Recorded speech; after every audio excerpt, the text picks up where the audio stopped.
Coming up on All About Android, Flo reviews the LG V60 ThinQ. Mike Wolfson joins us as tonight's guest, and he talks about his new collectible, the Google Sooner phone. Face Unlock on the Pixel 4 now requires your eyes to be open, which is a really good new feature. A whole slew of weather app alternatives to dark sky, your email, and a whole lot more next on All About Android. All About Android is brought to you from LastPass Studios. You're focused on security, but are your employees? LastPass can ensure that they are by making access and authentication seamless, whether they're working in the office or remote. Visit lastpass.com/twit to learn more. Podcasts you love. From people you trust. This is TWiT. This episode of All About Android is brought to you by ExpressVPN. Protect your online privacy with one click. Yes, it's that easy. For 3 extra months free with a 1-year package, go to expressvpn.com/allaboutandroid. And by Mint Mobile. They provide the same premium network coverage you're used to, but at a fraction of the cost because everything is online. Mint Mobile makes it easy to cut your wireless bill down to just $15 a month with their 3-month introductory plan, and get the plan shipped to your door for free at mintmobile.com/android. And by privacy.com. Privacy lets you make purchases online using virtual cards instead of real ones, protecting your identity and bank information on the internet. New customers get $5 to spend on their first purchase. Go to privacy.com/android to sign up now.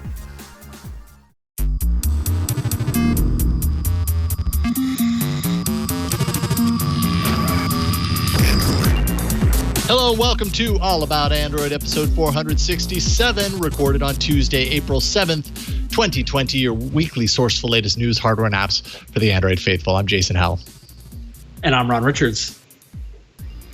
And I'm Florence Ion. And 467, that is like a mouthful of episodes. We have so many episodes. It's more than a mouthful. Yeah, each episode is represented by a single mouth. 467 mouths, all screaming all about Android at the same time. That's a loud noise when that happens. Mm-hmm. Just saying. Preaching. Yeah.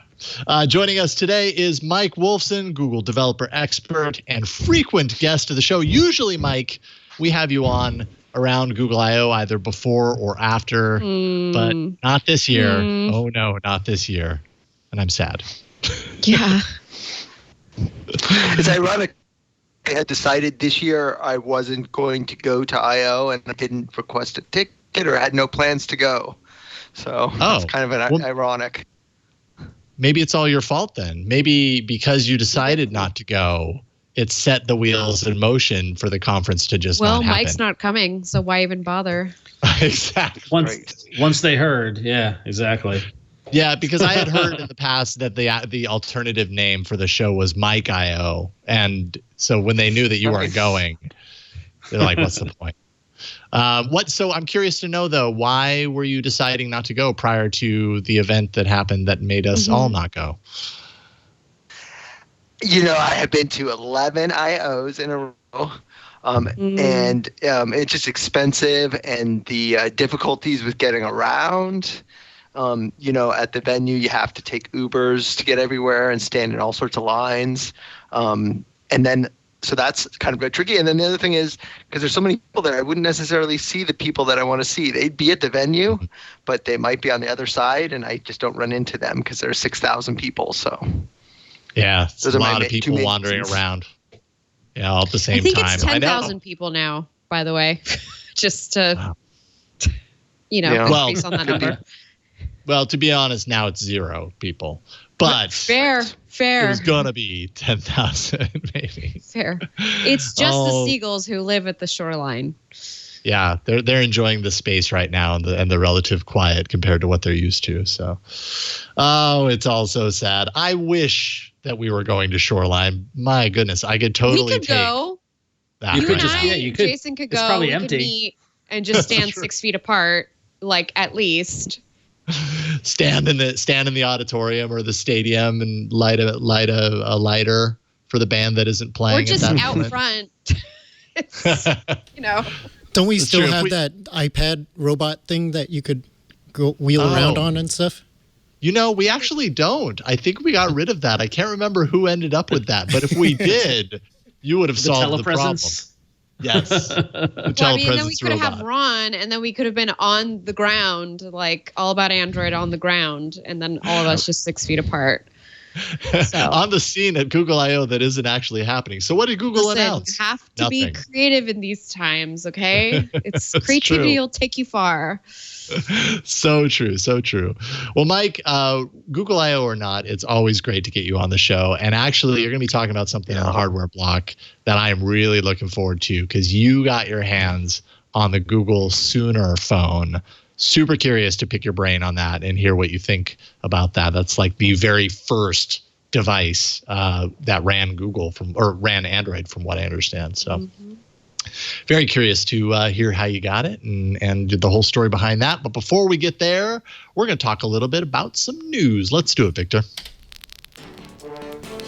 If Pixel updates were named after Eagles songs, this one would be that you couldn't hide your open eyes. Wow. That was cool. The mental image of someone stumbling through a field trying to get to the other side, without falling. But he got it. He just a tiny little trip there. He landed it, and for all you Eagles fans out there, because the Venn diagram between Pixel users and Eagles fans is probably deep. But hey. Speaking of pixels, Google's April Pixel update for the Pixel 4 is going to feature something pretty interesting. Remember when the Pixel 4 released the Face Unlock that didn't require eyes to be open? Well, good times come to an end. The new April security update includes the option to require open eyes. This is actually first seen in Android 11 Developer Preview 2 a few weeks ago, but now has made it into the Pixel 4 update for ready for prime time. But unfortunately, the real problem now is that face masks interfere with Face Unlock, and that you have to take your face mask off if you want to do that. But your eyes can be open. Maybe they'll figure out a way to make it work with face masks, or hopefully not, because I don't want to live in a world where we all have to wear face masks.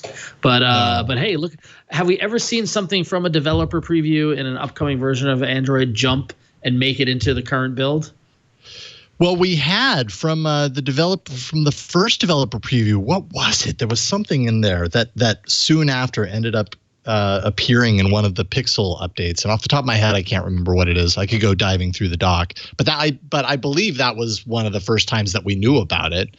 Probably partially because we're being led into the development process so early now with these upcoming builds of the next version of Android. But when I saw this particular feature in the 11 Developer Preview 2, that was immediately what I thought is, okay, I really hope they're just kind of like, it's in here because it's also going to be on the Pixel. Because if you're sitting on that code and you can just make it live, like that's an update that people really want as soon as possible, because people were kind of a little freaked out about the fact that you could unlock someone's phone with their face, with their eyes closed. Maybe they're sleeping or whatever, so it's kind of insecure. Other people seem to not care as much. Where did you stand on this, Mike? Did this bother you at all?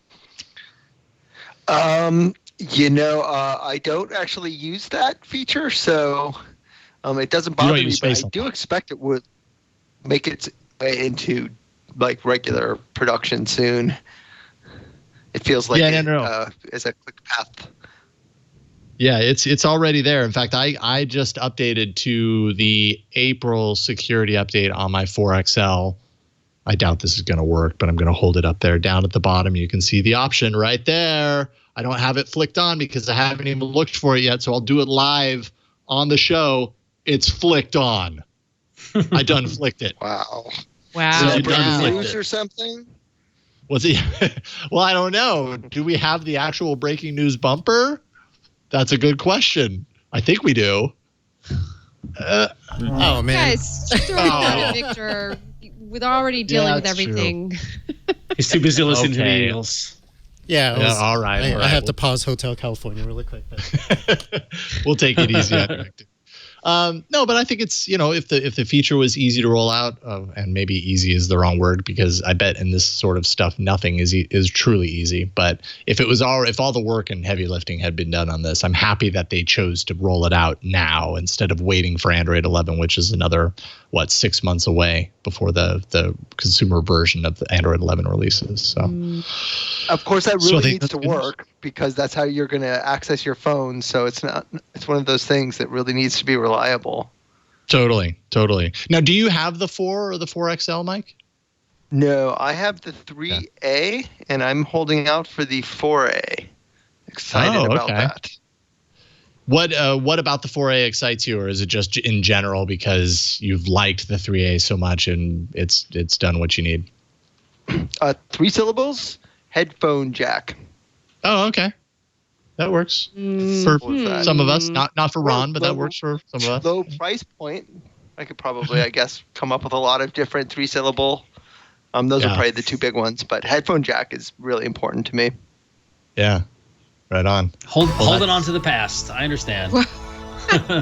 Thank you, Victor. Come in. Breaking news: we're all still here, living through this every day. That was clutch right there. Thank you for doing that. We got it.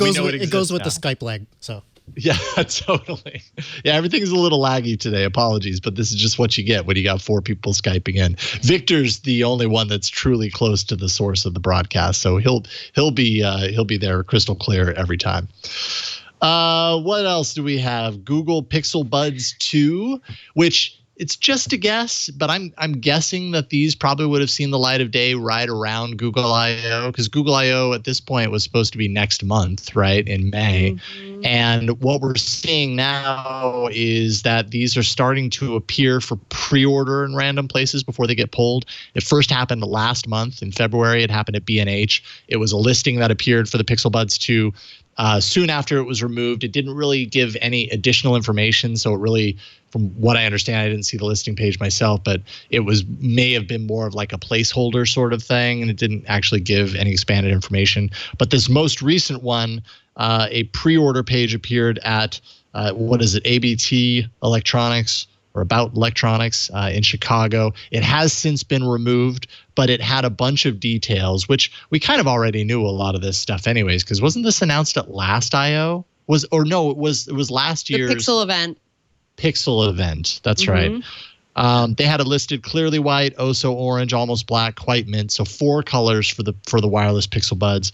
12 millimeter dynamic speaker drivers, sensors that will detect when you're talking and then focus on the voice, so blocking out the background. I don't know if that's any different from noise cancellation or what that is, but that's what the article says. The special vent, which we've heard of these vents in earphones before, and it's easy to kind of jump to the ew place with a vent, because what's going to happen with that vent? It's going to get filled with earwax. But they say that this vent is to let in the outside world so that you're not completely shut off from everything outside. Real-time translation, sweat and water resistance, fast pair support, all the standard stuff. But the price, $179 for Google's true wireless earphones, the Pixel Buds 2. What do you guys think? That's a lot of money. That's a lot of money for earbuds. And admittedly, I don't remember how much I paid for the first Pixel Buds, which I do enjoy and still use to this day. And I don't know what the average market is on wireless earbuds, but that just feels like a lot of money.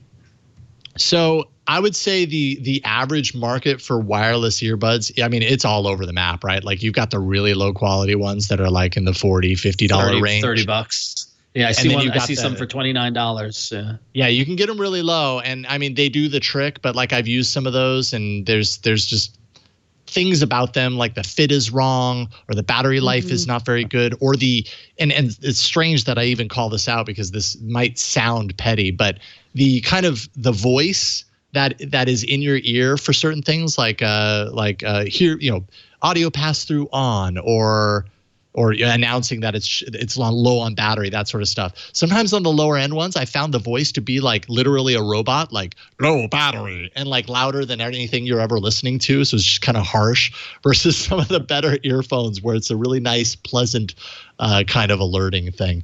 But I would say this price range, $179, is not out of the ballpark when you're talking about pretty reasonable quality true wireless earphones. That's kind of right. Elite 75T, they're the same price point, $180. Those are the really popular active ones. And those are my favorite.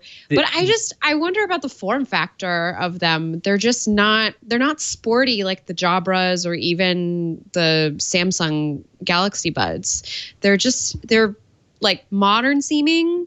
And what you're getting for the price is mostly that access to the assistant, which I'm wondering how much of a selling point that's going to be for folks. Because from my understanding, that's one of the selling points for the Apple AirPods. No?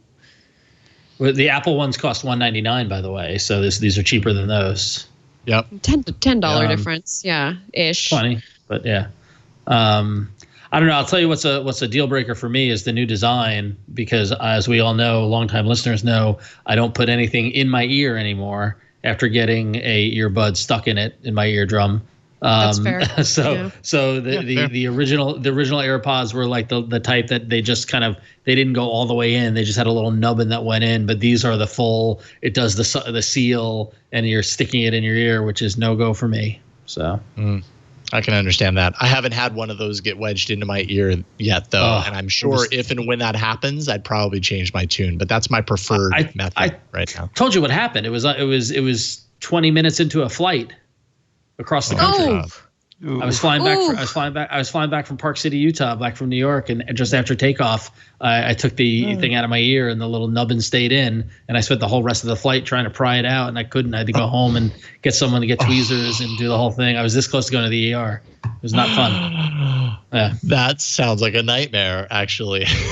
Every time you put your finger in there to get it out, it just pushes it in further. It made it worse, yeah. And then the whole plane ride, you can just hear it, because the air pressure and everything. Oh, it was awful. It was awful. Sorry. Anyway, so Michael, Mike, what do you think of what these? have you ever gotten stuck in your ears, Mike? I'm curious. I actually, because we were talking about before, the headphones, what I use is I love these Shure in-ear corded headphones, which I've used forever. I've had the same basic headphones. I bought multiple pairs for 20 years, and that's why I love my my headphone jack. Try that headphone jack with your cold dead hands. That's right. It's hard. It's hard to give it up, especially when you have a pair of headphones that work for you so well. Man, I held out for the longest time, but now that I've gotten used to, now that I've found my brand and my model, which are the Jabras, first the Elite 65Ts, and then now the newer ones, the 75Ts. Man, it's hard for me to want to use any others when I'm walking, taking the dog for a walk and listening to a podcast or whatever. I don't need the cord getting in the way anymore. And I used to be the total opposite. I've totally come around on this. So at a certain point, you kind of get forced in that direction. And then you're like, oh, well, wait a minute. That actually isn't that bad. At least that was I thought it would be, but then the Pixel 3a came out and saved the day. Yeah. It looked like the Pixel 3 was the last generation of phone for me, at least. Yep. You're gonna stay on the A. Stay on the A for the time being. As long as I can. Yeah. We got a few emails here, starting with this one from Flo, all on the same topic. This one is, so we got a lot of responses last week for the Dark Sky segment. This app, a lot of people felt really passionate about it, just like I did. I had a very emotional relationship with it. We are currently in the process of separating and just, kind of finding our way through this relationship change. Listen, the Dark Sky wanted to move to the East Coast. I want to stay in the West Coast. This is what happens to a couple. Totally. So a couple people wrote in kind of, to help me so I don't have to go through the bumble of weather apps to find a new weather app. And I really appreciate it, by the way. This first suggestion comes from Ken. Ken writes in, I did some homework and parsed the list in the wiki for weather apps. I may have to drill into this to see if there are any other categories in which 50% of the entries won in the arena. So we got to find out. We got to go back. I mean, we were just saying we have 400. What episode are we? Because I just forgot. 456 67 episomes of apps to sift through. And he did some of the heavy lifting here. He pulled out all of the weather apps from the show and found that more than 50% of all weather apps that ever make it into the arena win, according to. So this is a clue right here. This is like oh no, I'm really far behind. What am I going to do to catch up this year? Weather app. Maybe not now that we've talked about it. But here's a great list to start off with, thanks to the work that he did pulling this out. Thank you, Ken, for creating this list. 4 of them are mine. Wait, 5 of them are mine. One Weather from episode 45 was a winner. Arcus Weather from episode 111. One Weather was mine. I remember One Weather. That was awesome. Okay, that was a long time ago. Carrot Weather, of course. I remember that one. That's the one with the attitude, right? Carrot uses the Dark Sky API, so don't go for Carrot. That's going to be deprecated next year. Authentic Weather was the snarky one, right? I think that one also pulled from Dark Sky, no? Might have. I remember doing that years ago. That was the one where it was like, it's effing beautiful or whatever it was, right? Like it was. Right. Yeah, I was thinking that was a different one. I thought it was Carrot. I was wrong. Sorry. No, go. I was just going to say I'm still using Astrospheric. The only reason that I didn't use it as a suggestion is because it doesn't have any widgets, and it tells the weather based off like astronomy. So the UI is very like astronomy first, weather second. So, but the other, NOAA, NOAA, they have their own weather app that you can download. And Weather Timeline, that went away, right? Yeah, I think it did. I wanted to give a shout out to Hello Weather from Dan Kim, who it was one of the arena entries, and it was a winner. Okay. It was the one I was looking for to recommend today. Hello Weather, that's right. Yes, I remember this one. It uses multiple APIs, including Dark Sky, but you can switch it out. That's right. Okay. Really yeah, this is a good-looking one. Yeah, Hello Weather's good. It is fascinating the number of wins that drafts have gotten in the arena. That's because also considering that the weather app that comes with in Android is perfectly fine. Like. As the point you made last week, yes. But you know what? But it's one of those things you can always find the customized version that matches your personality or whatever it is you're looking for. They all kind of have a different personality to them. But we have a few more suggestions. Actually, some of these suggestions might actually be the same, but there are other emails on the topic, so let's read them. Ron, you got the first one. All right, yeah. So first one comes up from Cat Guy TX, Cat Guy Texas, I assume. He says, I personally like AccuWeather. It gives you all the basic information, including 10-day forecast. The live radar is really accurate, but my favorite feature is the 120-minute forecast. This will tell you if I was going to make a joke about 120 minutes, but I'll stop. This will tell you if it's going to rain and the time you can expect the rain. In the display, you can also tell if it's going to be light, moderate, or heavy rain by viewing the colors on the circular display. You can adjust the display by sliding the small circle to show when light rain will become heavy rain, and it gives you a time. I used to love this feature when I worked at a convenience store, and people would ask me, is it going to rain? I would go to my AccuWeather and tell them, yes, it's going to start raining in 20 minutes. Sometimes they would come back later and ask me, how the heck did you know it was going to rain in 20 minutes? Been using it for years. Wow. And that's fantastic. I was going to say is the favorite feature is the 120 minutes forecast, and it will tell you whether it's going to rain in 1992 on MTV or not. But I had a feeling you were going to go there. But also that AccuWeather I think is the best source of weather in general. Like that's where I go to online when I go. I used to go to W Underground, but then I do go to AccuWeather now because they just have such a great network. So that's a really good one to tap into. But considering he mentioned 10-day forecast, did you all go home and ask your Google Home to give you the 10-day forecast after last week? It's a mouthful again. It's a mouthful. I love it. Yeah. So 10-day forecast cracks me up. All right, cool. Jason, you got the next one. Yes, indeed. Tom from Frederick, Maryland said, I'm watching the All About Android 466 podcast and have a few weather app suggestions for Florence and for everyone else in Florence's position. I'm not familiar with Dark Sky, but I've been using WeatherBug for years. It allows you to choose the weather stations and includes maps, 10-day forecasts, alerts, etc. Says also check out AccuWeather and Wonderground apps. Remember the Wonderground apps as well. Please be safe out there. We don't need any of you getting sick. Thank you for the well wishes there. And yeah, so apparently we have a lot of weather. I mean, there just are. Like weather is probably one of those categories in the Play Store that is just filled to the brim with options. So you're bound to find one that you like. They're all pulling from very similar sources. So it's really take that source and then how do you make it look? That seems to be the approach. Listen, people love to talk about the weather. So it's no surprise that there's weather apps, riches of weather apps. Absolutely. Can I make a stray observation here? Yeah.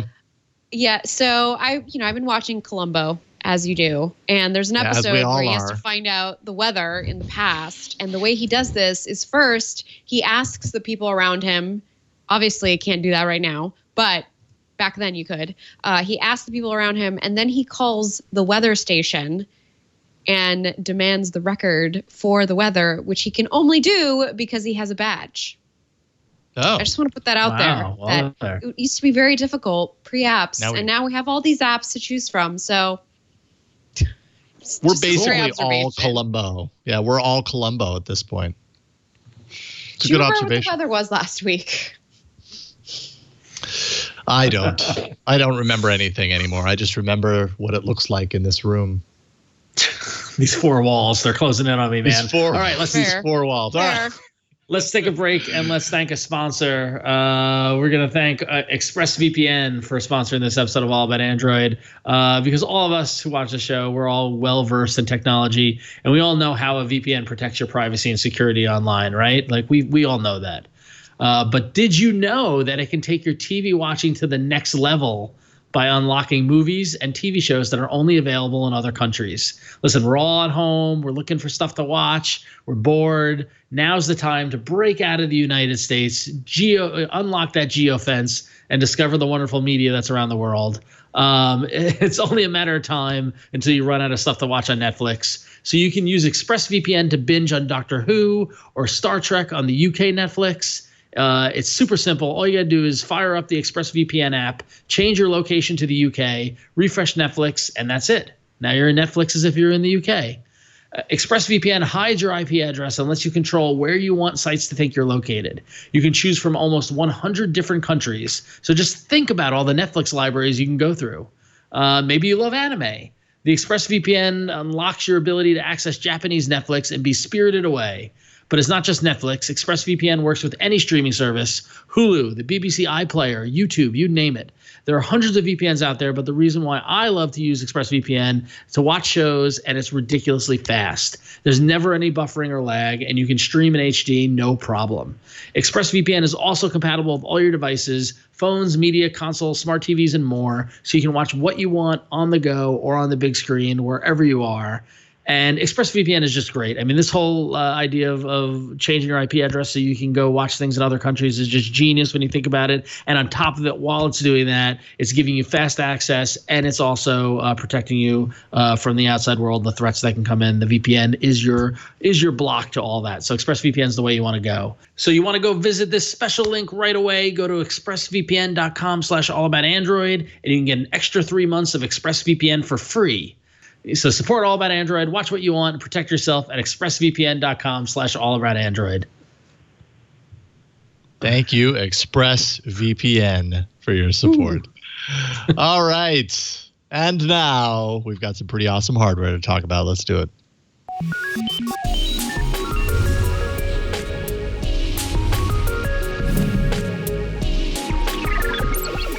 Flo's got a phone. I do, and I actually haven't cleaned it, so you're gonna see it's all fingerprinty. You know, I wish I was in studio to show this because, well, it's tough to do a review over a Logitech webcam. But I'm going to do my best. I did bring some visuals to kind of walk you through.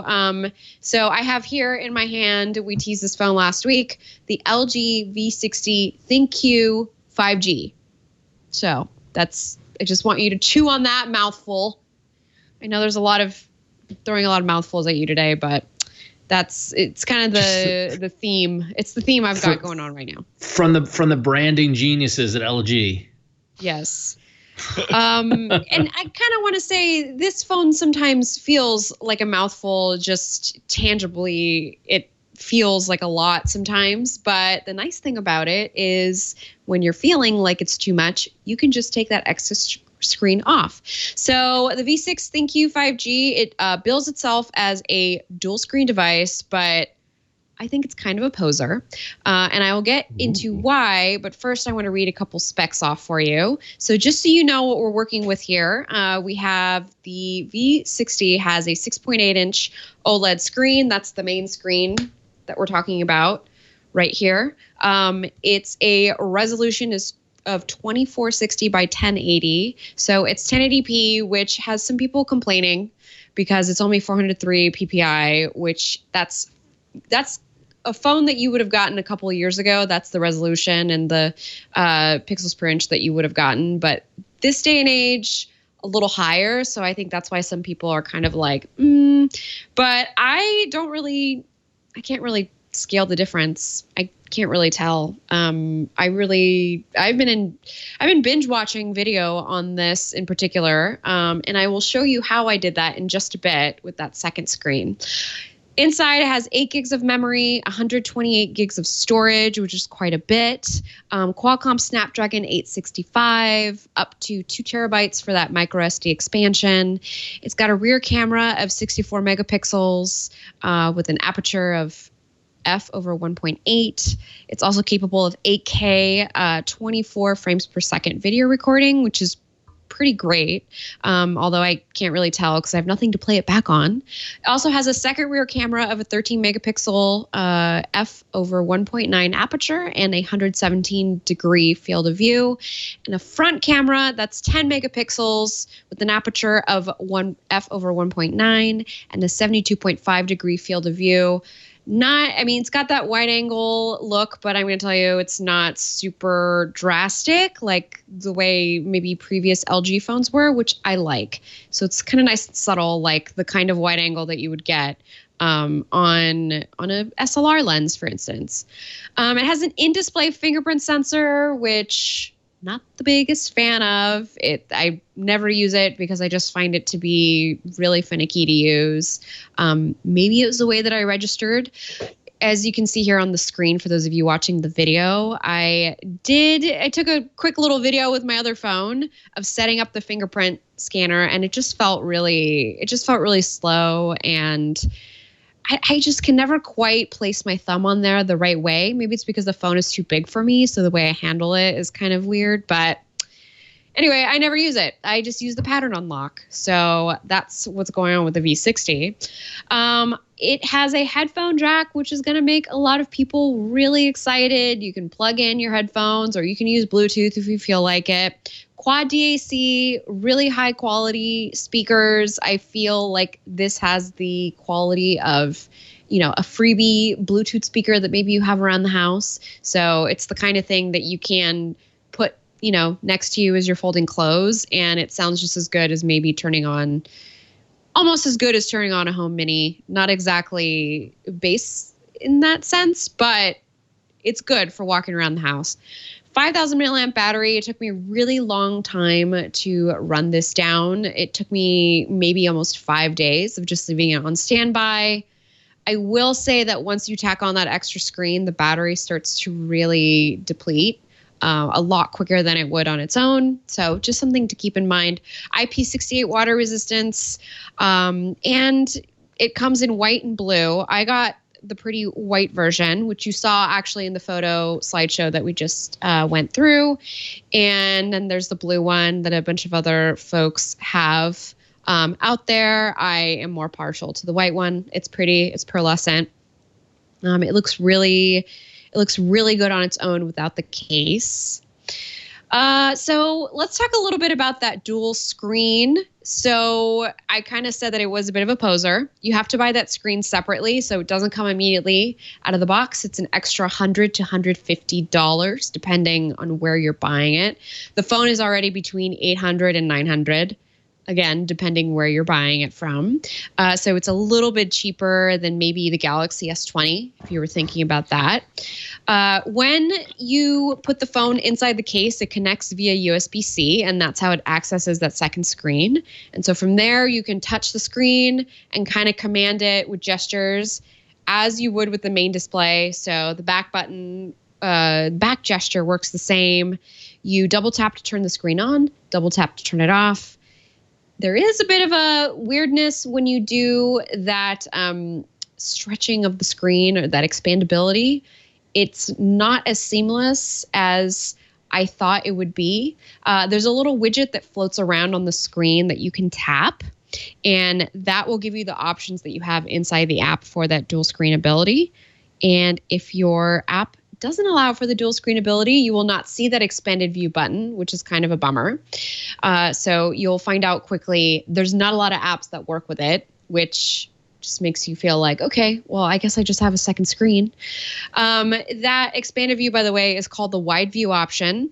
It's not like the ZTE Axon M. That's a phone that we had on a couple of years ago. You are going to see quite a bit of border in the middle there, separating the two screens. So it makes it kind of odd to do the widescreen. It's not something you'd want to watch a video with. It's not something you'd want to read an article with. And I was trying to figure out if I could maybe use it in a reading mode, have like an ebook reader, have chapters, or I guess each page on each of the screens, but doesn't work with playbooks, doesn't work with Moon Reader, as far as I know. If I manage to figure it out, I will let you know, but for now, it doesn't. The secondary display is going to also be folded anyway, so you can fold it backwards, have one screen here. Ooh, look at me. I'm using my one screen with this very big case on. When you do that, you can't use the rear camera, so front facing only in this mode. Or if you pivot it ever so slightly, you could give yourself a little kickstand with that second display. Just be careful what you put it on because you don't want to scratch it up. That kind of, kills the whole reason that you bought this in the first place. You can also use it to stand it up like this with the dual mode, and then maybe, I don't know, maybe you're doing this while you're playing your Nintendo Switch, okay? And you have like your game facts on one screen and your app for categorizing on the other. That's something that you could maybe use this phone for. I was using it with Dropbox and video editing. I really liked how seamless that was. I liked how quick it was. Again, there's 8 gigs of RAM in this thing, so no slowdown whatsoever. Very good at processing apps, opening apps. One little weirdness, though, and Victor, I think if you refresh, you might be able to see the photo that I uploaded. Or actually, there's a photo where you will see the keyboard. So one bummer is that you can't turn the phone landscape mode, so that you could maybe use the bottom display as like a keyboard. I was thinking that would be cool to be able to use it as like a virtual keyboard. Yeah, I was thinking, I was trying to get it to work, but that's weird. Couldn't figure it out. So that's a missed opportunity if that's the case. Absolutely missed opportunity. And as you can see, the keyboard doesn't scale exactly, so that, maybe you could have a thumb on each screen, to kind of cycle through. I guess it's something, again, that was the Google keyboard I was using. Maybe that did it with the defaults and I didn't try it, but sorry, I didn't try it. Couple of other little points to make. The camera. Now, I want to kind of walk through really quickly a couple photos that I took. There's a separate photo album for that, Victor. If you want to just quickly slideshow through it, I can talk us through it.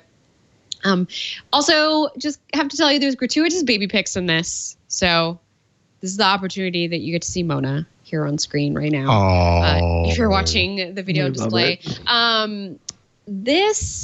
This mode is one of the many portrait modes that LG lets you do. It's like a studio mode. It was in the G8. I wasn't super into it. It's, it's a thing. Again, with the portrait mode was good, but it was nothing like the portrait mode that you would get on the Pixels. So not even in comparison, even though it's adjustable. I was doing a little photo challenge. These are some flowers I found in the backyard, and I just kind of wanted to see how the colors popped. This is a completely unedited photo. So this is exactly what I got just pointing and shooting.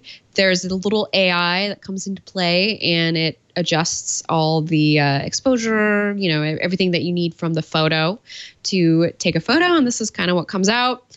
I was pretty impressed with it. I I was kind of thinking it would be a lot worse than it was, which maybe sets my where my expectations are for LG's phones. But I was pleasantly surprised that AI worked pretty well at figuring out, whether it was a cloudy day, whether it was a sunny day. On sunny days, you could really tell it was a sunny day, though. So, it doesn't temper any of that daylight. It shoots video up to 8K. But again, I wasn't really able to test any of that, or rather play it back. But I did like how smooth the video was. You've got that zoom on the back there. I tested it. It's good for kind of landscape photography. You just want to get like a visual. So this is out my backyard window. And then if you go over to the next photo, Victor, I kind of tried to zoom into the fog. You'll start to see the weeds that I need to cut in the backyard. They start to sort of blur around the edges. So even though it does have that optical 10 times digital zoom ability, it's nothing compared to what you would get with an actual optical lens being able to do that. And actually, Victor, here's my baby. This is the portrait mode. And so you'll see it's kind of soft around the edges, but I just, I didn't feel like it was doing the best job unless I had the best lighting. So definitely not like the Pixels. You want to go ahead and go to the next slide, Victor. This is just a quick little video, the baby yawning, and I just really liked how smooth that panning was. It doesn't feel jerky. The picture was clear. Definitely better than what I have with the Pixels. That's for darn sure. If you want to go to that next one, Victor. And then this, I wanted to just quickly show like the zoom ability. Victor, I don't know if this is the video is the next one. So this was the video that I took with the zoom. As you saw on that last slide, the digital zoom is just very, it is what it is. And even when you're shooting video with that zoom, it's not quite clear. It's very hard to focus. I mean, you could tell it's a bird by the way it's moving in the background, but you can't quite tell what kind of bird. So, it's nice to have feature, I suppose, but I didn't find it to be the clearest zoom available. So we still have a lot of work to do on that front. Front-facing camera, good selfie cam. I took a little selfie before the show today. And besides that, only a couple other things to sort of bring up on the darn it side. That Android 10, it's there. The features are there, but the UI is LG's. So you might trip over it a little bit. It's not the nicest looking thing. And I tried to use some launchers and some icons to make things look better, but you still have to deal with kind of overall LG interface. And also, it's kind of a really bulky phone when it has that case on. I like it better without the case. I think actually without the case, it's a pretty compelling phone, especially at that $800 price point. I think with the case on, this just makes me think, good try bringing that dual screen life to us in the Android realm, but I'm hoping that the Surface Duo will give me a better case for why I'd want two screens on an Android device. So still waiting for that use case, but I like what LG tried to do here, and it gave me a glimpse at what could be in the future. So that's the V60. Nice. Thorough review. I will point out that I'll on give the you a LG mouthful review. Yes. I missed the good old Flo review. It's good to have you back, Flo. Now you're back in the saddle. I know. Exactly. But Flo, you didn't talk about ASMR mode. There's actually an ASMR mode on this phone, apparently, according to the website. I did have a note for that actually in my little text file that I was reading off here, but I kind of skipped over it just because I just thought it was funny that it existed. It does, yeah. There's an ASMR mode, so basically what it does is it lets you record your voice, I guess. You could just record it really closely to the mic. I don't know how that's going to pick up over Skype, but that sounded like an NPR show. By the way, yeah, that was great. Yeah. I'm a little creeped out by the idea of me doing ASMR, but you know what? I'll try it out, and I will be uploading a review to my website at FlowFeed, so I'll upload it there, and you could check it out and see what the ASMR mode sounds like. Fantastic. So the LG V60 ThinQ is a phone that you can get right now.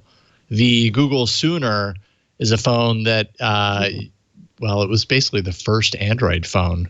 And you could actually get this not too long ago. We talked about it a couple of weeks ago on the show that somebody posted a lot of these. And by a lot, I think like 10 of them. I don't think it was an insane amount, but it was enough to eBay for $200. Mike, you were lucky enough to grab one of these suckers, and I'm super jealous. That's I want crazy. this for my little That's Android awesome. museum. I'm curious to know what you think of it, because you were really excited on Twitter that you were able to grab one of these devices, and you're the right person to like be able to like look into this device and really know what you're looking at. So tell us a little bit about it. So first of all, shout out to Android Police for posting that, and I must have been there at just the right time. When I saw that, it was like a no-brainer for me because I collect old phones anyway. So I would have been thrilled to get the phone like DOA, just knowing that it's just available in the collection. But it actually showed up, with a battery and fully functional, and like you can actually like use the phone, which was really remarkable and really fun to play with.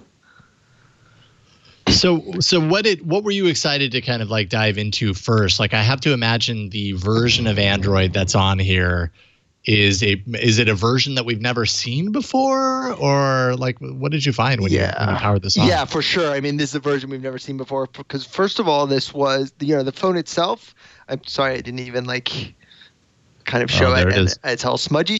The phone itself has no touch screen, and so the UI was kind of completely different on how you would use it and how you would go about actually using the phone. So it is quite a bit different, but it's funny, down in the core, you really can see some Android-y things that are really, really still feel like Android today, which is kind of funny. One of them, and I guess we can show it now, is the calculator, which is incredibly hard to use because this device is really small. Actually, let me hold it up in regards to like the Pixel 3a. Oh, wow, we've come a long way. I'm sorry, I'm not centering that. Yeah, right. there we go. Oh my God, that's amazing. That's and you totally have the 3A rad. or the 3A XL? Is it the 3A? Yep. This is the 3A, so this is the small. Oh my Yep. gosh. Imagine that next So to V60, and it's... The thing is, it really is from a time when phones were smaller. I have like this old like Nokia. I'm not doing a good job of centering this. Sorry. This right. Nokia funny old lipstick I remember phone. that phone. All these phones are really like small. And then I have one other. Oh my which isn't goodness! Look small, at that but one. also- What is that? Oh yeah, this is the Zalibre. Siemens Zalibre. Again, really small. They look kind of big together, but Yeah. Gosh. And then the other one that's kind of worth kind of holding up together to this is the original Danger phone. This is very nice.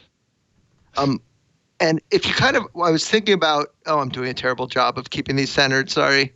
You're all right. You're like- right. We're getting it. What I was thinking about in regards to the Danger phone is it has so many buttons, and it's got like a rocker and a roller, and There we It's go. a sidekick. joysticks. That this was really quite simplified down from that Sidekick, which had all the buttons. This is really simplified from that. Which is really over interesting. Skype, looking at the Sooner, it really just kind of looks like a pocket calculator, and not even a phone. Like, it's just that compact. That's so cool. So It feels a lot like Palm Pre, actually. Yes, I was going to say actually that it definitely has a little bit of a Palm Pre kind of size to it, and kind of the rounding of the edges. So this is the calculator app that's on it right now. Yeah, it's fun, and it's so these animations are so crazy. But we will see at the end something that I think all Android people are familiar with for sure.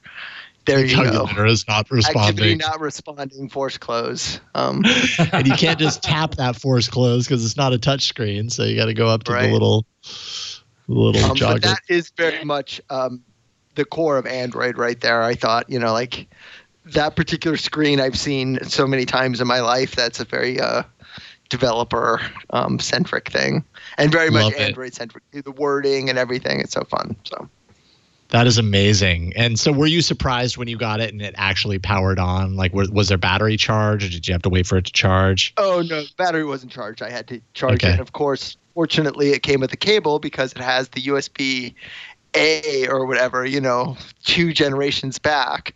I'm sure I could have found a cable somewhere. Yeah, but, yeah. Yeah, I was speaking with Romain Guy, who was one of the original. I think you guys probably know Romain Guy. He does a lot of the public speaking. He does the screensavers in my living room. Yes. Yep. Yeah, right. Yep. He was saying there's no way that'll even boot. You'll be lucky if it, even turns on. And I said I'd be totally thrilled, even if that's how it shows up. But there's some things that are wrong with it. Like if you look at the just from the hardware perspective, it's cool. Yeah, well, right here, this calculator, you can only navigate the right or left. The up and down don't even function. So there was definitely some edges on this phone for sure. But I mean, they got halfway into it and they abandoned it for the touchscreen approach. Right. Yeah, not that's quite literally what happened. It seems like. Yep. Yeah, not surprising at all. That is so cool. I am so jealous of anyone who got their hands on this. I mean, because for $200, I just would have imagined this would have gone for more, just considering the kind of historical place that it holds in the story of Android. So you're lucky that you got it, and I'm insanely jealous, but I'm happy that you got it too, because it sounds like you have a good collection.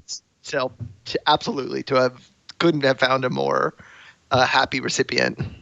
Yeah, this totally. is like from a historical standpoint. This is like, at my parents' house, I have my treasured Apple II Plus my first computer, and so like that, when you look back on the history of devices and things like that, these are, like the in San Jose, there's that museum of computer history and stuff like that. Like the Sooners could eventually be in a museum from a historical standpoint in terms of like the first Android phone. That's really like insanely cool that you get to own one now. Yep. Yeah. All right. Well, let's take a break. Let's jump and take a break, and then we'll be back with a whole bunch of. We've actually got a little bit of hard wearable news, and then some apps coming up. Mike, thank you so much for bringing that. That's a total treat. I'm so happy. I want one. I wish I got one. So cool. So cool. All right, so let's take a break and thank Mint Mobile. They are the sponsor of this episode of All About Android. I'm a huge fan of Mint Mobile. I've got them on my phone. I've been using Mint Mobile for a while now. And, really it all boils down to your wireless bill. Take a look at your wireless bill. You're probably paying too much on that bill. It's 2020. Network coverage has never been better. No matter who your wireless provider is, you're getting great coverage. So why pay more for the same service? And that's where Mint Mobile comes in. They can cut your bill down to just $15 a month for the same premium coverage that you're used to.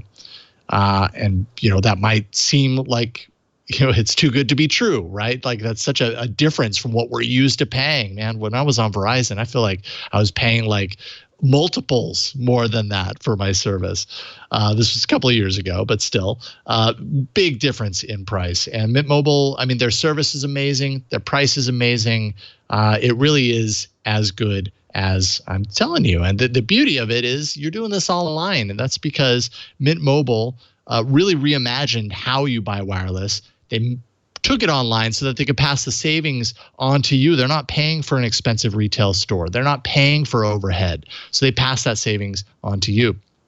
Every plan comes with unlimited nationwide talk and text, plus crazy fast 4G LTE. You can use your own phone within any Mint Mobile plan. You can keep your same phone number along with all of your existing contacts. That's what I did. I ported my number over from Google Fi over to Mint Mobile. It was easily done. All my calls stream into this new SIM. It was a piece of cake. If you're not 100% satisfied, Mint Mobile has you covered, and there's 7-day money-back guarantee. So you can check it out and see what you think of the service when you switch over. To get your new wireless plan for just $15 a month with their 3-month introductory plan and get the plan shipped to your door for free, meaning you don't have to leave your house. We're not leaving the house for many things these days. So Mint Mobile fits right in. Go to mintmobile.com/Android. That's mintmobile.com/Android. Do that, and you can cut your wireless bill to $15 a month with their 3-month introductory plan. That's mintmobile.com/Android. And we thank them for their support of All About Android. All right. Let's check out a few app stories.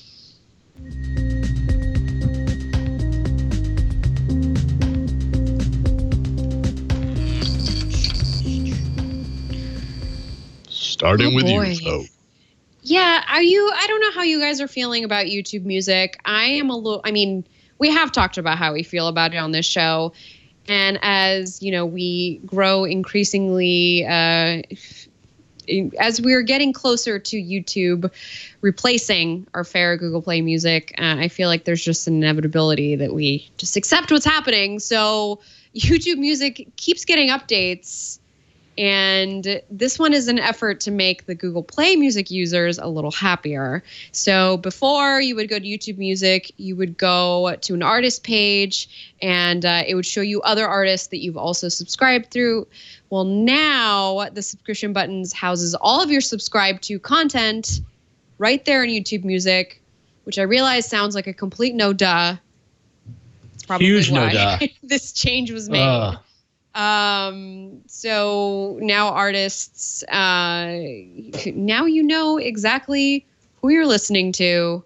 And when you change songs, it also shows you songs from albums in your library and not just songs that you've liked on YouTube. So the algorithm is a little less centered on getting you further on in YouTube, and it's a little more centered on just keeping you inside the app to getting new music, if that makes sense.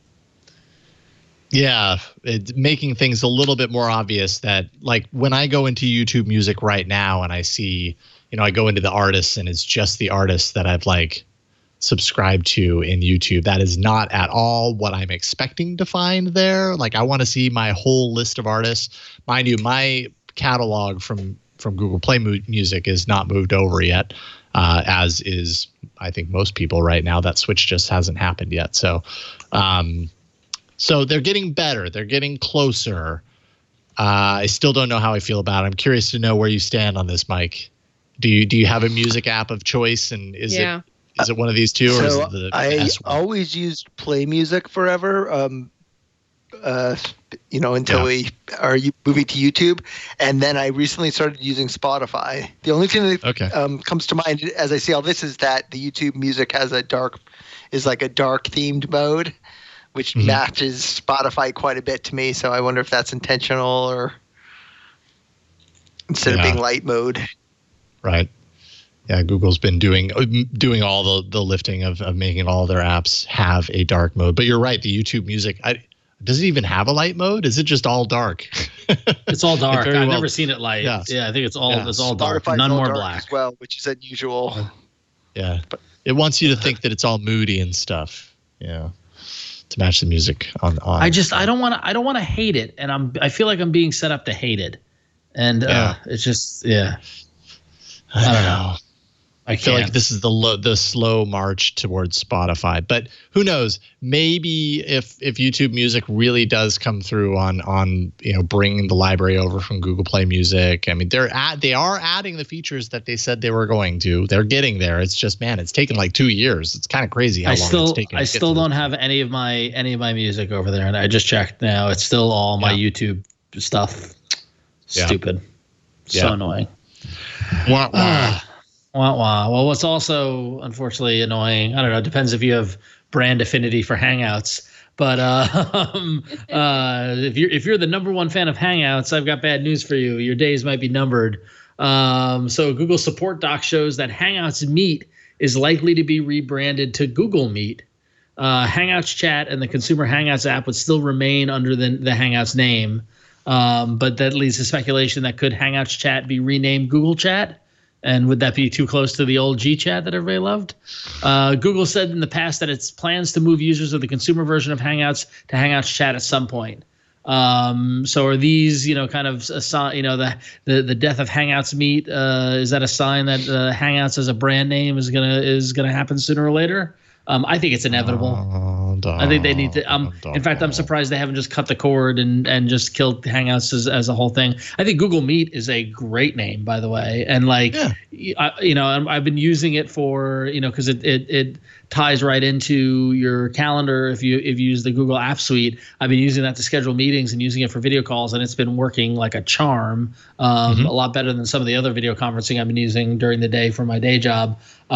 So yeah, I think Google Meet works. Hangouts is an old dead brand that nobody cares about anymore. So yeah, and to a certain degree, the Hangouts name kind of does carry some baggage with it as well. Yeah. So yeah, this is like twist of the knife. There. Every time you see Hangouts, you're reminded of what Hangouts was supposed to be and how it didn't come to fruition. Yeah. I don't think you can use Meet if you're not an app subscriber, though, which I ran into recently. I'm not sure. Interesting. Just so if you're doing it from a personal account, it doesn't automatically give you access to using Meet? You could be right. That's what I found. Like I was trying to set up a Meet tomorrow night for our Seder to do remotely. And I had to use my apps account. That was the only way I could schedule one. But I do want to give a shout out to Meet, which I think is a good alternative to Zoom right now. And I think I was happy that I had that reliable service to use. Yeah, totally. It's nice to have an alternative option. I mean, at this point where there seems to be, web conferences and teleconferences every way I look, it's only TWiT that really seems to use Meet. Like we use it on some of our meetings, but then with other people, it ends up being Zoom. And I'm sure there's another one mixed in there. I know some people are using Microsoft Teams, and it's starting to get really confusing. Like, okay, which meeting is which software platform? I don't even know. And it's also really interesting. I think that this is just a byproduct of the times we're in or whatever. But like, video and audio are extremely hard, and people take it for granted. And you get the like just using earbuds, like, what I mean? By having everyone on the speaker and the speaker being so loud, it's picking up, the mic is picking it up. And, it takes, it's a nuanced application that bridges the gap between, non-tech people and the ability to use it and not be immensely frustrated by it. Yeah. Yeah. So yeah, it's really fascinating from a user experience standpoint. Absolutely is. Interesting to see everybody kind of being forced to learn this new skill all at the same time and realizing what works and what doesn't. Finally, Google Chrome for Android is about to become a bit more friendly to multiple displays. So this totally ties in with what you were talking about, Flo. Chrome right now on devices like the LG V60 ThinQ, when you're working with the ThinQ in the dual display mode, all Chrome can do right now is stretch the content across to both displays. New code is suggesting that Chrome is going to soon support bringing a different tab into that other display, so you could actually split tabs, have one tab on the right side, one tab on the left side. Maybe that makes things a little bit more compatible or more usable. But that is apparently right around the corner. Of course, this would help the V60 with that dual screen attachment. It would also be a big help for, I'm sure, Microsoft's upcoming Surface Duo when that launches later this year. And Google's already made it very clear, like they really want to make sure that they're creating code in Android and their apps to my home just went off to create these apps and the experience to work better with dual screen devices. So this is just kind of part of that march. So that might help some of your complaints, Flo, as far as your experience with the LG V60. We'll see. We still need to do that. I need to be able to hold it like a book. I just gotta find something that can do it like that. Yeah. I mean, think of all the different ways that this whole form factor happens, from the keyboard perspective. I have to imagine the built-in keyboard does that, stretches it across the landscape. But think of all those ways and just make that work by default on the device. If it doesn't already, that's like low-hanging fruit if you're creating a device like that. I mean, the book form has been a part of our world for thousands and thousands of years. It's not going out of style. Not yet, don't anyways. ditch it. You don't decide No. you could just ditch, thousands of years of humanity just like that. You can't. LG. Yeah, we're placing this all on you, LG. Not really. Stakes are all high right. at this day and age. Anyway. That's true. They are very high. There's tons of stakes floating in the sky. I see them right now. Sorry, that was a really bad joke. Mike, I'm going to let you go on that joke. That's right. That is your outro. Stakes flying through the sky. No, you had mentioned that you had to bolt after the apps news, and so we'll let you go right here. But it's awesome getting Thanks you for on the having me. show. Thank you so much for coming on, and especially for sharing your insight on all the stories. But of course, the Sooner, which is like my new wish list item. Your new obsession, right? Your white whale. Yes, I know. I just it's missed opportunity, man. Maybe there'll be more someday. Who knows? And maybe I'll Great be to on see Android Mike. Police when they write about it. Yeah, always great to see you, Mike. MikeWolfson.com. What do you want people to know before you take off? Nothing. Just stay safe out there and keep Androiding, I guess. I got nothing.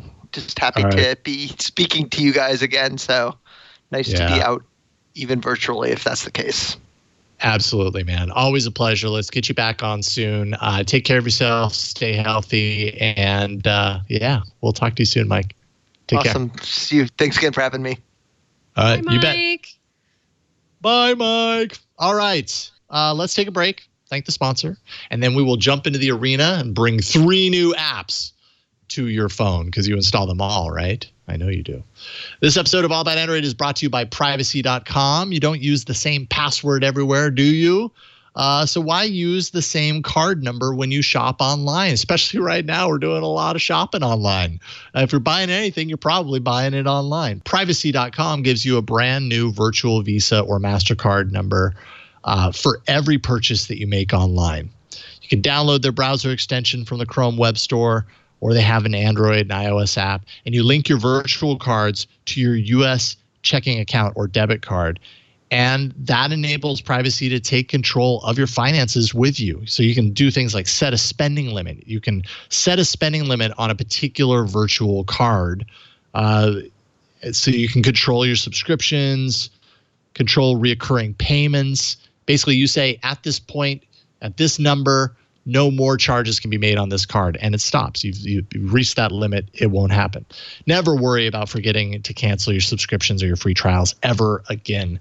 You can make sure that you're never accidentally billed twice or upgraded without your consent. You could create a card that pays for just the service amount for that subscription or whatever it is. And then when they try and renew, there's no more left on the card. They can't renew. And so you're covered. You're done. With their card sharing feature, you can easily and safely send someone a privacy card straight from the dashboard in just a few clicks. This is currently for desktop only. Really awesome feature. No more copying, pasting, or screenshots. Your recipient won't need a privacy account to access the shared card. You just click the share button when you're viewing a card, enter an email address to share to, and Privacy literally just handles the rest for you. This is all about security as well, so you can feel safe about making purchases anywhere online. Privacy is PCI DSS compliant, held to the same security standards as your bank. So sensitive information is secured using military-grade encryption. That means your information is encrypted using split key encryption with partial keys held by separate employees. No single person can access the sensitive information on the server because it literally requires multiple keys to decrypt. Privacy does not sell your data. Your information is safe with them. And with their free personal plan, you can create up to 12 cards a month. Secure, merchant locked, single use, or you can choose between their 2 paid versions. There's Pro and Teams. Pro is just $10 a month. You get access to everything that's included with a free personal plan. But you also get 1% cash back on all purchases and 36 cards a month. And if you happen to own a small business, or say you're in charge of a team, the Teams option is just $25 a month, and you're going to have access to everything that is included in the Pro version with the addition of a dedicated account manager, 60 cards a month, and transaction limits tailored to your business needs. And I'm telling you, the whole process is just super easy. You sign up for an account, you create a card, Like you've got literally a virtual representation of a card in the dashboard. You tell it how much that card is worth, and obviously it links to your debit or your checking account, and then you use that card like you would any other purchases online. And once it reaches that limit, you could choose to expand it, or you just let it cut off and that card is done. It's really cool. So just head to privacy.com/Android and you can sign up for a new account.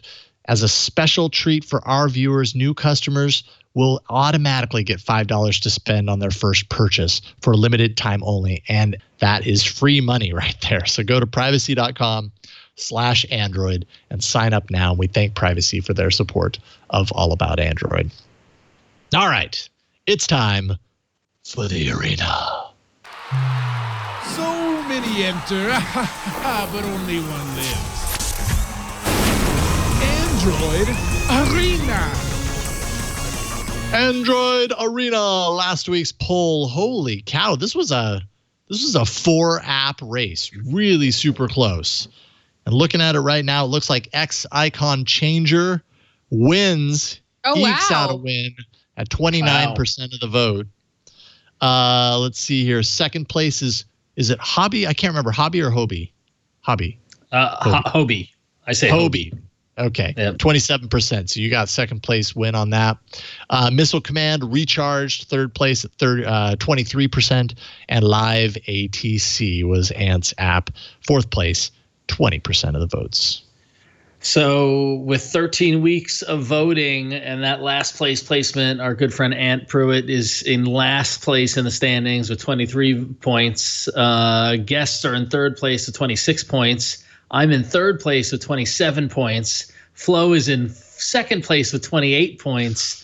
And Jason, you are in first place with 32 points. And it's important to note that there is only 5 points difference between me in third place and you in first place, Jason, and only 1 point difference between Flo, me, and the guests. So it is like, I mean, the arena standings right now are just the closest I think they've ever been. We need, yes. Yeah, it's very exciting. It's very exciting. And the fact that it's just the three of us, it's we're going to pull away from the guests a little. We're going to continue to pull away from Ann. And I mean, if I come in first, Jason, we can be tied for first place. Flo could retake the lead. Anything can happen. Anybody's game. This arena might be the most important arena of 2020 to date. So just think about that. Thank you for talking it up so much. It's totally appropriate for the level of importance for this arena. Yep. So I guess that means I go first. Ron, you go second. Flo, you go last. I recorded a walkthrough for my app and set it to upload. Apparently, like my upload speed is just awful here because it never finished uploading. So Victor, next to my app, I'm going to use the thing that Ron has too. So I have a link in there to use, what is it, Screen Leap? I got it. It's called Screen Leap. Yes. Yeah. All right. So that's the name of the app that we're using to cast our apps, or at least we're going to try it out and see how it works. The app that I'm reviewing today is an app that came out yesterday called Quibi, which when you break it down stands for quick bites. I think that's kind of the idea. Yeah. So I'm not necessarily bringing this to the arena because I think I'm going to watch a lot of this content, but I think they're doing some interesting things. Quibi is a video streaming service launched yesterday. It stands for quick bites from what I understand. That's kind of the idea. And it's not necessarily an app that I'm bringing to the arena because I envision myself watching a lot of this content in my spare time, but I'm bringing it to the arena because I think they're trying something different with media on phones. So this is a paid for service similar to something that you might get through like Netflix or whatever. I think it's a 90 days free and then $4.99 a month with ads or $7.99 a month without ads. And it has a bunch of exclusive content made for the platform. Some of this, what you're looking at right now is kind of the user interface for kind of, this is like the For You tab. I could go to browse and show a lot of the different shows that they have here. Fresh Daily, which is a Rotten Tomatoes show. Punked. They have like motion, like films, something called The Most Dangerous Game, which if I go here, it's probably not going to play the media because I think that's going to be blocked. Yeah, so you won't be able to actually see that's a software DRM protection, so you won't actually see the video playing. Which is unfortunate because some of this content is actually really well produced. And I think what's interesting about what they're doing is they've created it for mobile only. So you can't get this content onto your big screen. So they're really locking themselves into like smartphones essentially. And depending on how you're holding the phone when you're watching a movie or a video or whatever they call it, a quick bit, I don't know what they actually call it. If you're watching in portrait and then you move to landscape, it basically crops differently depending on how you're watching it. So it's almost like you get a different view of the content when you're watching in portrait versus watching in landscape. And this is where I really wish that my pre-recorded thing had worked because I showed it off. It's hard to describe it, but when you're in portrait, you might just be getting that person talking framed perfectly in the center. But then when you switch to landscape, you get everything around them, if that makes sense. So you get kind of like the widescreen view. When you switch to landscape, you get more of the portrait view when you're in portrait mode. And there might be some video on the Play Store page that kind of shows this off. I don't know that I looked into that specifically to see, but it's definitely a unique approach. Is it going to work? I'm not really quite sure. I think for an app and service like this that is so heavily leaning on mobile entertainment in a time where we're locked at home looking for ways to watch things, and we're looking at our TV sets more than we are at our phones to do that. It's probably the worst timing for a service like this to launch. But if you kind of flash forward or flash back to a time where we were doing a lot of commuting and we were riding the train a lot and stuff like that, this content is really designed around the idea that we're creating content that you can watch in like 10 minutes, start to finish. And I don't know if it's going to work, but it's definitely a different take. And there's a lot of recognizable names attached to the content that's on here. So if anything, it's worth checking out. You get 90 days free. And I'll give you the tip on this. Subscribe, right? You go through the app, subscribe. That's going to put it into your Google Play Store subscription page, and then immediately cancel. You'll still get the 90 days, but it won't renew automatically. Remember to cancel, though. If you really don't want to get to pay for the subscription after 90 days, cancel immediately. Then you don't even have to think about it, but you still have the 90 days, and you get the 90 days to check it out and see what you think. And maybe you get to the end of the 90 days and you're like, actually, that's really cool, and you can subscribe to it. But that's just a little tip. Here's the thing about this app, and that I know it's controversial and that sort of thing. And I do think that the portrait to landscape stuff is really innovative and really fascinating, and that nobody's playing with it in that way. Yeah. I just don't understand why you commit to the mobile platform. You just don't put a Chromecast icon on here. Like if I want to watch it in landscape on a TV, why are you not letting me do it? Yeah, like there's literally a show on here. Like I laughed when it launched because I have no interest in Chrissy Teigen or Chance the Rapper doing Punk'd or any of this nonsense. But then there's a docuseries called Shape of Pasta, and that's content for me. I want to watch that, but I don't want to watch it on my phone. Content. Yeah, I want to watch it on the TV. Why are you not letting me do that? Stupid. Yeah, it's true. Maybe that's a lesson that they're going to learn. And especially right now, like. Maybe that's something that they're forced to bake in that functionality and make a mechanism that allows for that. But, I'm guessing going into the planning of this, they were like, hey, we're all on our smartphones, so why don't we just go all in on smartphones? And, maybe that made sense, but we're realizing right now that isn't always the case. So maybe they'll be forced to kind of take that, because some of the content on there actually looks really intriguing to me. Some of the the dramatic content that I saw looks interesting, but the idea of just watching it all on my smartphone, like I get that works for some people, but that's not my preferred. My preferred is to throw it up on a big screen TV. It just is. So I would love to have that option too. It just seems short-sighted. It's crazy. It's crazy. Or it seems like a kind of something that they did to catch attention, to get your attention. Oh, but we chose not to support that, and I could kind of see where they were coming from. But we'll see what happens. It's called Quibi, Q-U-I-B-I. And yeah, check it out and see what you think. Especially the kind of portrait to landscape thing. When you're playing around with it, when I was watching videos like that, I couldn't not do it because you get a different view of everything that you're watching. I have to imagine the processing, like the amount of time it takes to kind of format each show for both formats is got to be kind of time consuming.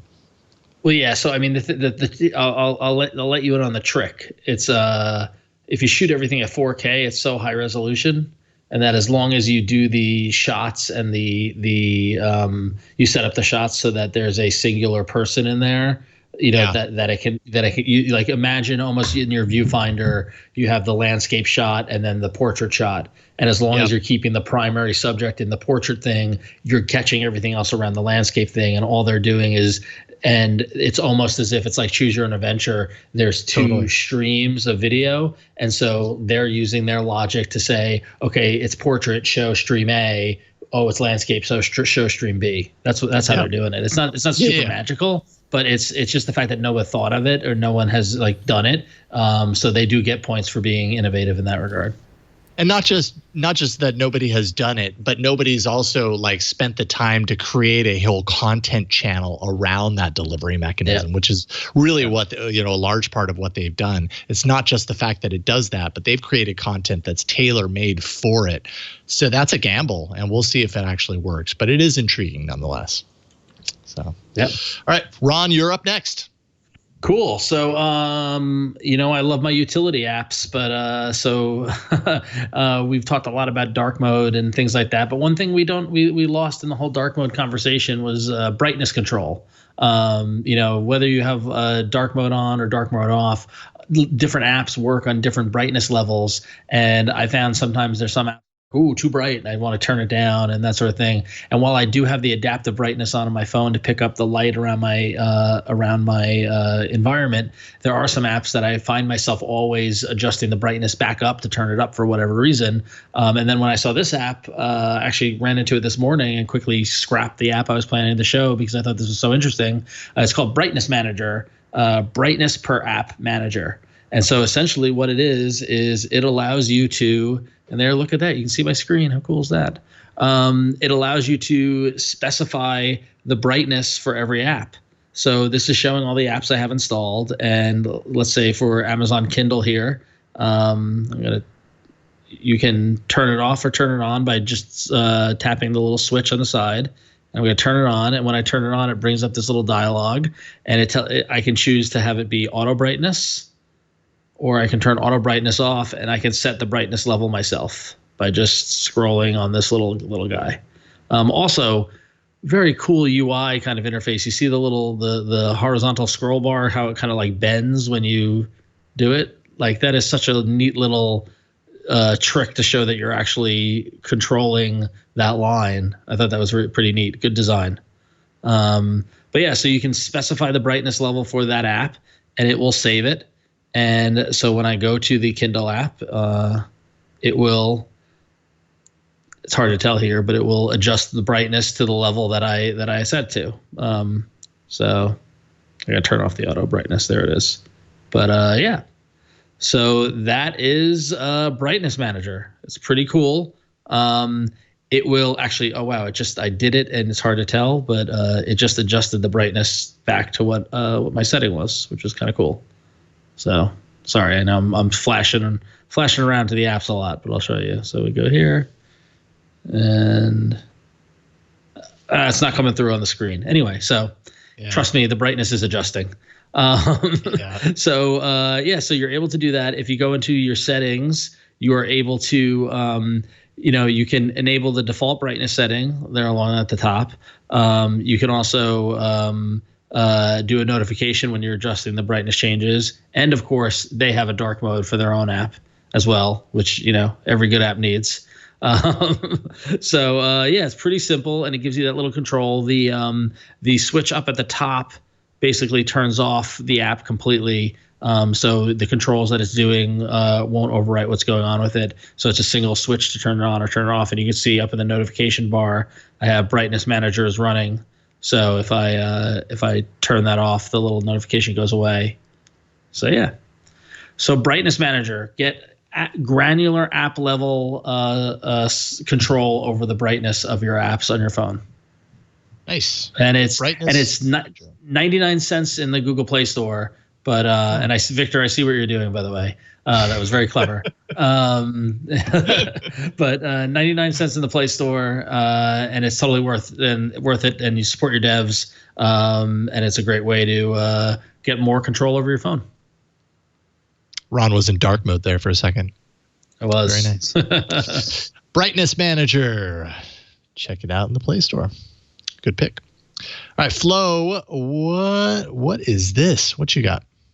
What do I have? Well, I brought something. So actually, not that I want to do technical setup live on the air right now, but I just dropped a link for Victor. So I don't know if Victor wants to check to see if that works. So this is going to be interesting, by the way, just this whole screen share thing. I brought Star Walk for kids. It is, I was thinking, this might be a good time. You're stuck at home with the kids. I know that it's been really hard for parents to kind of keep the kids interested in what's going on right now. So I was thinking, maybe your kid didn't do a full day of school. Maybe you want to reward them with something. I don't know. But I feel like this would be something really fun that parents and kids can do together at night, just kind of like stave off all the time that we are spending indoors right now. So Star Walk Kids is basically the companion app for Star Walk, but for kids, and it is made and geared specifically for tykes. It is free with your Play Pass subscription. So another one of those things, I'm trying to figure out what my membership is good for. And I saw this app pop up and I thought, oh, this is so cute. I actually like this app because it's a lot easier to use than Star Walk. Sometimes Star Walk feels a little overwhelming for me. I also think this app is really cute because it has helpful videos that your kid can watch to learn about space. So you can go into the solar system video section. And so everything is unlocked here. And let's see, I want to learn about Earth because I don't know about Earth and I want to talk to somebody about it. So I would tap into Earth and it'll tell you position from the sun, its size relative, how many moons it has. And then you can watch, let's see if this comes through, a little video, and there is sound and narration. And there's a voice just kind of walking you through. It's as if you were at a planetarium and you were listening to the video that was playing, and watching something on screen. So that's kind of nice. And then you'd go to the main screen. And it works just like regular. Let's see if this works in real time. Oh, it does. I'm sorry. I'm also very impressed with this app that Ron pointed us to for broadcasting our screen. I'm pointing my phone up at the roof right now in my house, and it is showing me, what is that? Let's see. Let's find out. Okay. So I'm going to tap on it, and it's showing me it's Ursa Major. And okay, I want to learn about this. So I would go ahead and tap through to the info card. It'll tell me how many stars it's part of this constellation, what the brightest star is, what its Latin name is, and then I can watch a little video about it. So we're going to go ahead. I'm going to learn about Ursa Major. It's going to tell me all about it, what its neighboring apps are. I don't know if you guys can still... Oh, you know what? No, I might the be video doing the same DRM. Yeah, Yep. the same Yep. DRM thing. Well, that's fine. All right, so you go back to the main screen. I don't know if it's working anymore. Gosh, darn it. Basically, it's an app to help space exploration with your kids at night. If you have Play Pass, you get all of that stuff that's unlocked.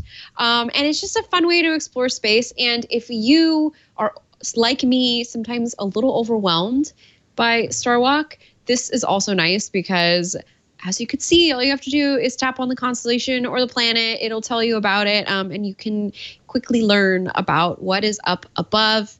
And since, we're nearing into springtime, I feel like this is a good time to start looking up at the stars, and kind of reminds you that we're not alone. There's so much more out there than just the four walls that we've been kind of confined to these last couple of weeks. So, yeah, Star Walk with kids. There's more than meets the eye in that space. And it's $1, by the way, if you want to buy it outright. Nice. Love it. Cool. Star Walk Kids. Excellent pick. All right. So twit.to/AAA poll 467 is where you can go to place your vote for your favorite app this week. Is it Quibi, Brightness Manager, or Star Walk Kids? Twit.to/AAA poll 467. Victor is circling. We don't know. I knew Victor it. I knew he was going to do that. Yeah. Victor is a space freak. So if the screen leak I was gonna think you were gonna say space nerd, but space freak sounds works. Space freak sounds more edgy. I like that, space freak. So if the screen leap works, mostly, do I get any bonus points in the arena or what? I don't know. I think that's fair. I think maybe you need to bring Screen Leap to the arena next week. I did think about that. How do you show off Screen Leap with Screen Leap? Oh, it's Screen Leapception. Could you do that? Yeah. I don't know if we would let you. Yeah. Well, we don't want to spoil the review, but there is a way to do that. You're right. Using another device. Yeah. So maybe, everyone can tune in next week and find out if Ron really does bring Screen Leap. I think you probably have to at this point to the arena. But that is it for this week. Once again, big thank you to Mike Wolfson for joining us for as long as he could tonight. Really great to have him on and to talk about the Sooner. And always great to see you guys casting in from your houses, and Victor from the studio. Thanks for hopping on. Flo, what do you want to leave people with? Of course, head over to florenceion.com to the Flow feed. I am updating it. I just recently answered a question. A couple of you have been sending in questions about baby stuff, so I've been answering them. Being that I just went through the experience, so why not? I will be posting the LG V60 review up to florenceion.com, and then while you are there, you have links to all the podcasts I'm on. I'm on this one. I'm on Material Podcast and the Relay FM network. I have my own podcast, honestlytechpod.com, or you can follow me on Twitter at OThatFlow, where I just talk about stuff on my mind. About things and life and whatnot. Very nice, Flo. Good to see you. Ron, what's up with you? See you guys. Yeah, so continue to follow me on Twitter and on Instagram at RonXO. Last week, I shared with you guys the link over on Marvel.com where we have a list of comic book stores and ways that you can help them in this time. If you're looking for a more specific way to help comic book stores, my buddies over at iFanboy launched a very cool T-shirt available over in their Threadless shop. Victor, I have the link there. But if you go to ifanboy.threadless.com, it is a brand new design called Stay Home and Read Comics. And those of you who know design probably recognize the inspiration, the keep calm and carry on from the British World War II poster. But yeah, so proceeds of these T-shirts go to help comic book stores directly. So it's been selling great, and Threadless has everything on sale right now, so you can get it for $3 off the list price, and iFanboy still gets the full price that we would make to send it to a comic shop. So it definitely helps out. So if you want a cool T-shirt and want to help comic book stores, this is a fun way to do it. Nice. Love it. Yeah. Stay home and read comics. Yep. Cool. Good to see you, Ron. Also good to hear your voice, Victor. Thank you for pushing buttons on today's show. Thanks. No problem.